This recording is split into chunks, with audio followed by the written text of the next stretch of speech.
আজ হঠাৎই মনে পড়লো শীতের সবজি দিয়ে বানানো যাক ভেজ রাইস। তো প্রথমে আমার উনুনে কড়াটি বসিয়ে জল গরম করে তার মধ্যে আমি ভাতটা তৈরি করে রাখলাম কিছুক্ষণ ঠান্ডা করতে দেওয়ার জন্য।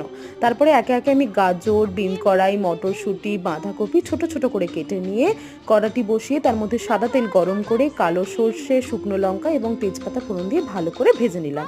এবার এর মধ্যে কাজু এবং কিশমিশটাকে লাল করে ভেজে নিয়ে পেঁয়াজ ফোড়ন দিয়ে দিলাম। পেঁয়াজটা বাদামি বাদামি মতন ভাজা হয়ে গেলে সমস্ত সবজি এবার আমি অল্প করে সাদা তেলের মধ্যে ভেজে নেব। ভাজা ভাজা হয়ে এলে তার মধ্যে কিছুটা আমি চীনা বাদাম এবং পেঁয়াজ কলি অ্যাড করব। ভালো করে ভাজা হয়ে নেওয়ার পর একটু ভাজা ভাজা হয়ে এলে তার মধ্যে আমি নুন এবং কিছুটা গরম মশলা ভেজে নিয়ে ওর মধ্যে দিয়ে দেবো। তারপর একে একে ভালো করে সবজিটা ভেজে নেবার পরে ওর মধ্যে ওপর থেকে ভাতগুলো ছড়িয়ে দিয়ে কিছুটা ওপর থেকে জল ছড়িয়ে দিয়ে এবং চিনি যোগ করে কিছুক্ষণ চাপা দিয়ে রেখে দেবো। এরপর আমি ঢাকনা খুলে ভাতটাকে রেঁধে নিলেই আমাদের তৈরি ভেজ রাইস।